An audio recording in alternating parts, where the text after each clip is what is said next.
Welcome my Kasaragod channel. ഞാനിവിടെ സേമിക്കയും അവലുമാണ് ഉണ്ടാക്കുന്നത്. ഞങ്ങളുടെ കാസർഗോഡിൻ്റെ സ്പെഷ്യലാണ് ഇന്ന് ഉണ്ടാക്കാൻ പോകുന്നത്.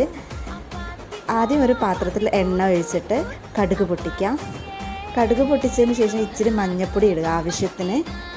മഞ്ഞൾപ്പൊടി എണ്ണയിൽ മിക്സായതിന് ശേഷം അവലെടുത്തിടുക. അത് നന്നായിട്ട് ഇളക്കി കൊടുക്കണം. ആവശ്യത്തിന് അവലെടുത്തിട്ട് നന്നായിട്ട് ഇളക്കി കൊടുക്കുക. എത്രയാണ് ആൾക്കാരുള്ളത് അത്ര എടുത്താൽ മതി. 2 പേർക്കൊക്കെ ആണെങ്കിൽ ഒരു 2 പിടി മതി. ഞങ്ങൾ കുറച്ച് പേരുണ്ടായിരുന്നു. പിന്നെ ഒരു നുള്ളു ഉപ്പിട്ട് കൊടുക്കുക. ഉപ്പിട്ടതിന് ശേഷം ഒന്നും കൂടി ഇളക്കുക. എന്നിട്ട് പഞ്ചസാരയും കൂടി ഇട്ട് കൊടുക്കുക. വേണമെങ്കിൽ ഇളക്കിയാൽ മതി, അല്ലെങ്കിൽ പഞ്ചസാര ഇട്ടിട്ട് 2 കൂടി ഇട്ടിട്ട് ഇളക്കിയാലും മതി, നിങ്ങളുടെ ഇഷ്ടം.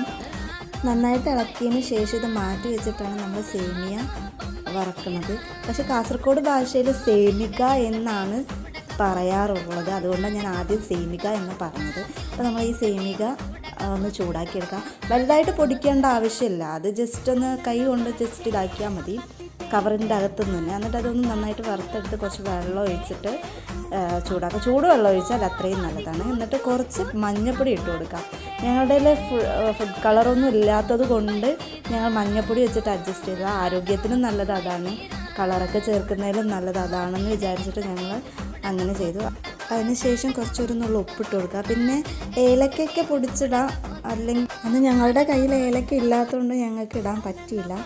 എല്ലാം കഴിഞ്ഞ് ഞങ്ങളെല്ലാം തിളച്ച് കഴിഞ്ഞ് അത് റെഡി ആയപ്പം പാത്രത്തിലോട്ട് മാറ്റി.